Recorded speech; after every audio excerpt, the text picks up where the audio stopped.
झारखंड की राजनीति में एक बड़ा धमाका हुआ है।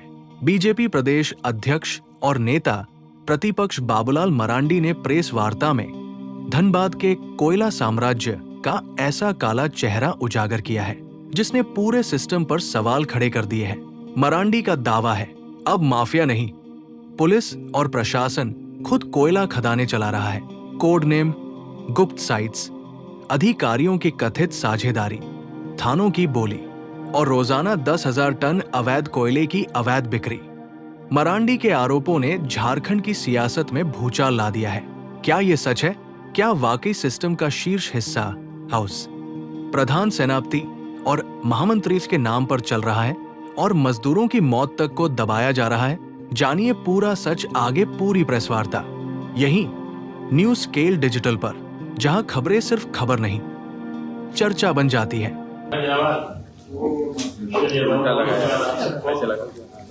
सबसे पहले तो आज संविधान दिवस है। संविधान निर्माताओं को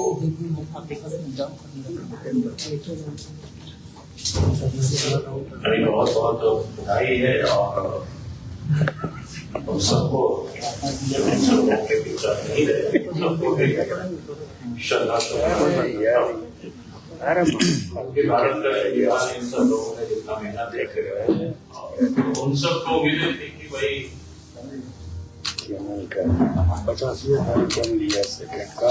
पालिका हो, व्यवस्थापिका हो या न्यायपालिका हो, संविधान के अनुसार ही सब लोग काम करेंगे। लेकिन आज मैं आपको झारखंड राज्य के संदर्भ में और किस प्रकार से काम चल रहे हैं, कैसे लोग काम कर रहे हैं, और उसमें से पहला जो अभी आप सब लोगों ने देखा होगा तो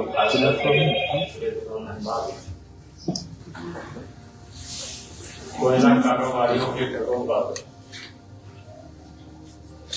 ईडी ने काफी छापा मारी। तो स्वाभाविक है कि आप सबको ध्यान में है कि वो धनबाद कोयला के नाम से या कोयला नगरी के नाम से वो प्रसिद्ध।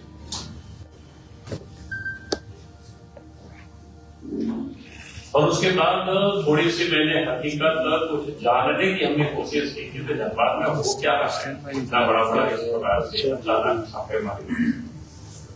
सुनते तो हम सब लोग जरूर थे और धनबाद में कोई पहली घटना नहीं हुई है, वहां कोयला की जो लूट वो पहले से ही जाती, लेकिन थोड़ा सा उसमें से अवैध व्यापार वहां शुरू से ही जोरों कर रहा है। हम सबको पता ही है कि एक दफा धनबाद में भी मैंने इस बात को बोला है और आप सब लोगों ने भी उसको लिखते रहे। तो ऐसा नहीं है कि मैं कोई नई बात बोल रहा हूं, लेकिन इन दिनों जो पता चला है कि वो थोड़ा सा बड़ा चौंकाने वाला है।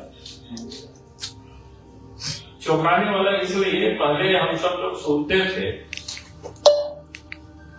कोयला का जो अवैध जो कारोबार करता है, यानी अवैध कारोबारी होते थे, तो सब मतलब पैसे क्या कहते हैं पुलिस प्रशासन में कि यहाँ तक लोग पहुंचाते थे, उसका कमीशन कहिए या जो भी कहीं हमें लेन देन होता था, जो अवैध कारोबारी करता था, वही पुलिस प्रशासन को या संबंधित जो कोई भी विभाग को वहां लोग पहुंचाते थे। तो एक प्रकार से उसको कह सकते हैं अवैध कारोबारी लोग कारोबार करता था, लेकिन उसका पुलिस का संरक्षण होता था या प्रशासन का संरक्षण रहता था। लेकिन आज जो जानकारी मिली है वो ठीक उल्टा मिला है, और इसीलिए मैं आप सब लोगों के साथ आज बात को मैं शेयर कर रहा हूं।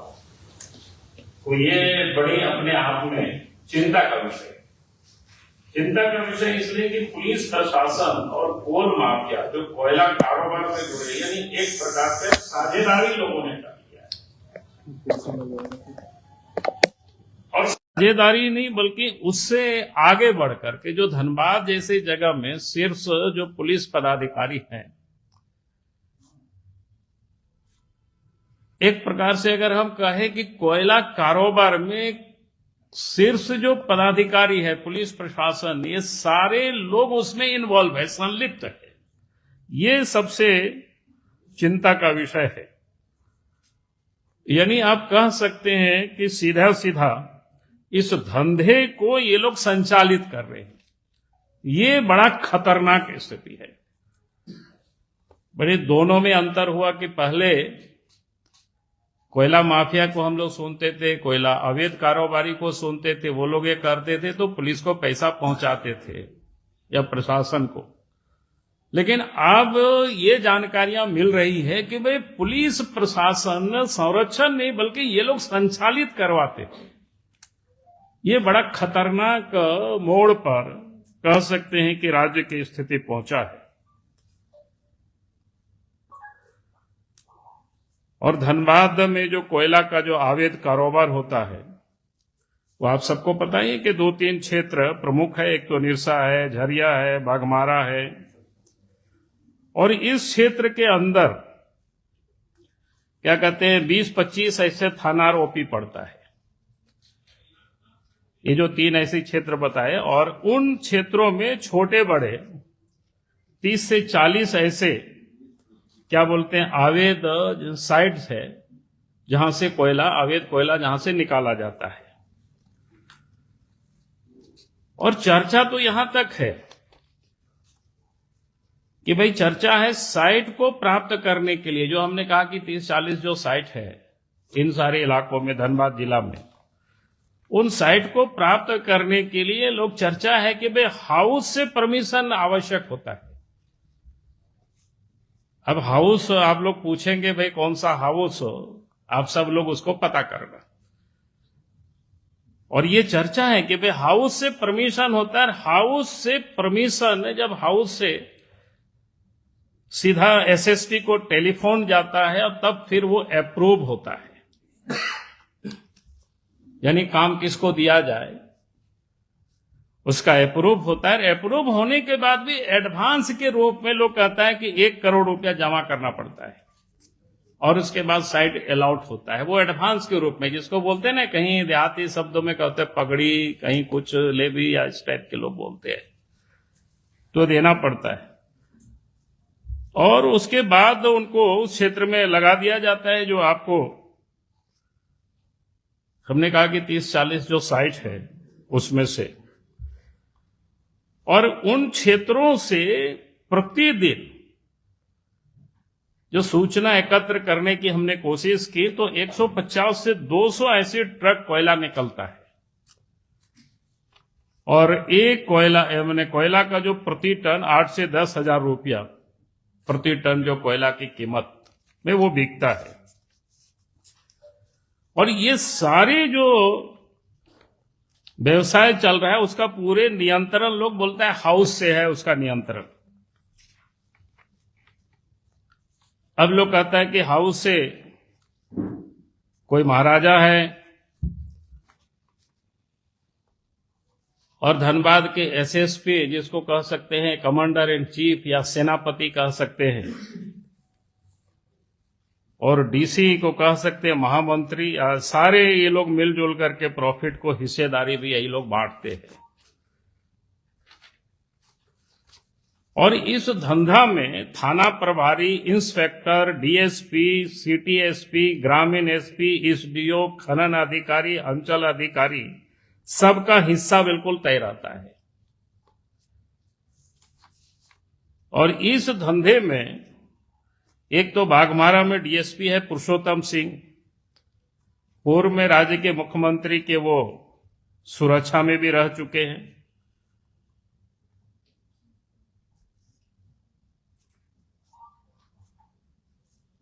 मतलब वो क्या कह सकते हैं, वहां के एसपी के दाहिना हाथ है, और एक इंस्पेक्टर है अजीत सिंह, वो बाया हाथ है एसपी के वहां के।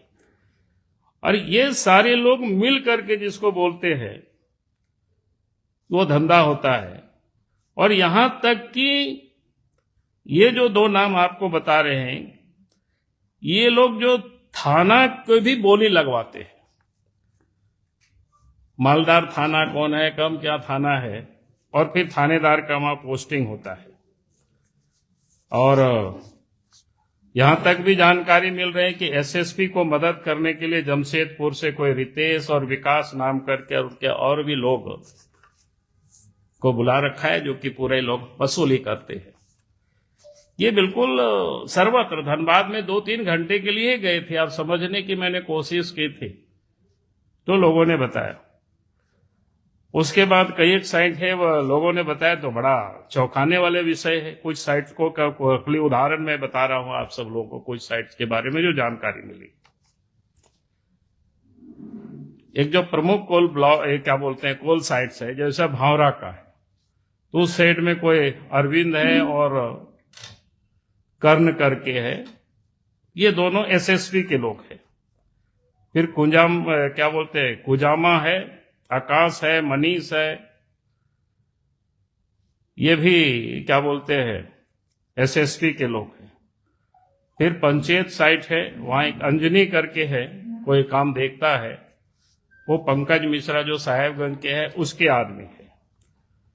फिर निरसा में कोई संजय सिंह है, काम देखता है, 2 नंबर का, कोई एसएसपी के आदमी है। गोपाली चाक साइड से और बै सबारा है करके कैलाश पांडे है, वो भी कोई एसएसपी का आदमी।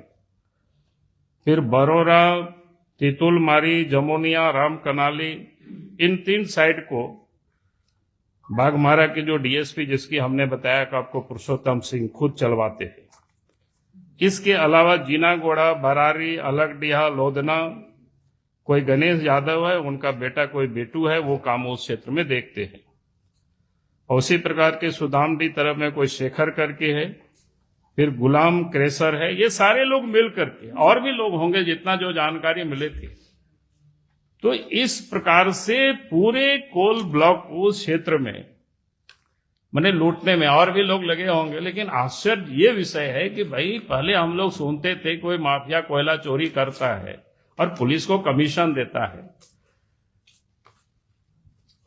थानेदार को कमीशन देता है। यहां तो सुनते हैं कि यही लोग सारे काम करवा रहे हैं, यही लोग बांट रहे हैं, कौन साइड में कौन काम करेगा ये।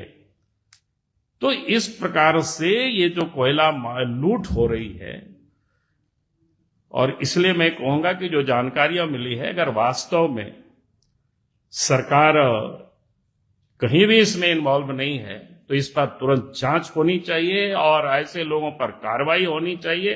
और नहीं तो यही माना जाएगा कि भाई सरकार के संरक्षण में और हाउस के संरक्षण में ये सारे काम धंधे चल रहे हैं। तो मुझे लगा कि क्योंकि विषय कोई सामान्य नहीं है, बहुत बड़ी घटना है, क्योंकि जिस प्रकार से अगर क्या बोलते हैं कि रखवाला ही अगर लूटने में लग जाए, रखवाला ही अगर सब कुछ लुटावे, तो फिर वो जो कोई शेर या कविता वो तो मैं जानता नहीं हूं सब, तो फिर बचाना राज्य को मुश्किल होगी। तो आज ये स्थिति है। तो धनबाद क्षेत्र की जो थोड़ी सा मेरे पास जानकारी थी, तो मुझे लगा कि मैं निश्चित रूप से आप सबके माध्यम से राज्य की जनता के सामने हम लाने की कोशिश करेंगे और सरकार को भी संज्ञान में हम देना चाहेंगे, ताकि सरकार इन सारी चीजों को देखे। अगर हमारी बातें बिल्कुल गलत है तो फिर कोई कोयला की वहां जो धंधे चल रहा है वो बंद होनी चाहिए। अगर वो बदसूरत उसी प्रकार से चलेगी तो हम यही मानेंगे कि भाई राज्य सरकार के मुख्यमंत्री के संरक्षण में सारे धंधा ये चल रहा है। बहुत बहुत धन्यवाद। ये सवाल है, ये कोयला चोरी का मामला बहुत पुराना है, लंबे समय से वहां की बात होती रही है। तो बीसीसीएल जो वहां आपको देखता है, और चूंकि कोयला संसाधन राशि संसाधन भी है, तो क्या आप लोग केंद्र से भी ये इस बात के लिए आग्रह करेंगे कि इस तरह की चीजों को वो देखे? देखिए, केंद्र को जो देखना होता है वो तो देख ही रहा है। अभी आपने देखा कि जहां जहां केंद्र को गड़बड़ी मिली थी उसमें तो वो एडी वगैरह छापा किया ही है, आगे भी करेंगे। लेकिन मैंने कहा कि यहां जो इस प्रकार से इलीगल कारोबार और सरकार के संरक्षण में, जहां एसएसपी से लेकर के सारे पुलिस पदाधिकारी अगर शामिल हो, तो फिर केंद्र क्या करेगी? सीसीएल या बीसीसीएल के लोग क्या कर पाएंगे? कितना क्या कर पाएंगे? बाकी जहां जो उनके अधीन में है, तो आप सबने देखा होगा कि पिछले दिनों ईडी ने छापामारी की कई एक जगहों पर। लेकिन अगर कोई इलीगल कहीं उत्खनन हो रहा है, इलीगल ट्रकें पार्क करवाई जा रही है, तो इस काम को तो रोकना राज्य सरकार का काम है, राज्य के पुलिस प्रशासन का काम है। सर, इसमें कोयला कंपनियों का अपना विजिलेंस, मैं कह रहा हूं कि विजिलेंस में भी वो कोई सीआरपीएफ को तो यहाँ बैठाएगा नहीं ना। अब सीआरपीएफ तो नहीं करेगा कानूनी कार्रवाई, तो केस कौन करता है, कौन पकड़ता है? नहीं, कोल मंत्रालय को पता नहीं, कोल मंत्रालय क्या करेगा भाई? रखवाला तो आप है यहाँ पर राज्य में, और राज्य के जो रखवाला है, पुलिस केस कहाँ होता है? आप सबको ध्यान में होगा, पहले मैंने ट्वीट किया था, आयरन ओर की ये में खदान में रात में मधु कोड़ा जी ने ट्रैक पकड़ा, 3-4 दिन तक एफआईआर नहीं हुआ। तब मैंने कहा कि हमको भेज दो, तब मैंने ट्वीट किया, पता नहीं फिर एफआईआर हुआ कि नहीं हुआ, ये भी मैंने पता नहीं। आप सोच सकते हो, तो एफआईआर कौन करेगा? अरे भैया, आधे थाना में नहीं करेगा तो क्या करेगा भाई? आप भी गजब बात करते हो। कल होकर के उन्हीं को पिटवा देगा, जहां इतनी लोग शामिल होंगे तो बेचारा क्या करेगा? जब सरकारी शामिल है तो इसको उपाय करना पड़ेगा। तो इसीलिए तो मैं उपाय के लिए ही मैं बता रहा हूं आप सब लोगों को, यहाँ जो इतना सार्वजनिक रूप से मैं बोल रहा हूं, इस उपाय का ही ये प्रथम रास्ता है। ये जहां भी आप बात कर रहे हैं उसमें मैक्सिमम विधानसभा में बीजेपी के विधायक, उससे विधायक क्या करेगा भाई? अरे यार, विधायक क्या, मैं फिर बोल रहा हूँ ना, विधायक क्या करेगा, सांसद क्या करेगा? हम तो आवाज ही उठा रहे हैं ना, हम तो आवाज उठा रहे हैं, विधायक दल के नेता आवाज उठा रहे हैं, फिर विधायक की बात कहाँ हो गई? क्या बोले? अरे केंद्र सरकार तो क्या, आप तो केंद्र सरकार को करना तो राज्य सरकार को नहीं है चोरी को रोकना। पत्र लिखा के, वही तो मैं बोल रहा हूँ ना, आगे जब केंद्र को करना होगा तो करेगी, उसके लिए चिंता नहीं करने का है। ऐसा तो हम कहाँ बोल रहे नहीं कर रहे, पहले भी तो हमने अब एक बार धनबाद में जाके प्रेस, हम तो बातें नहीं करेंगे, आप क्या करेंगे बताओ? आपके संज्ञान में ला रहे हैं, सरकार के संज्ञान में ला रहे हैं।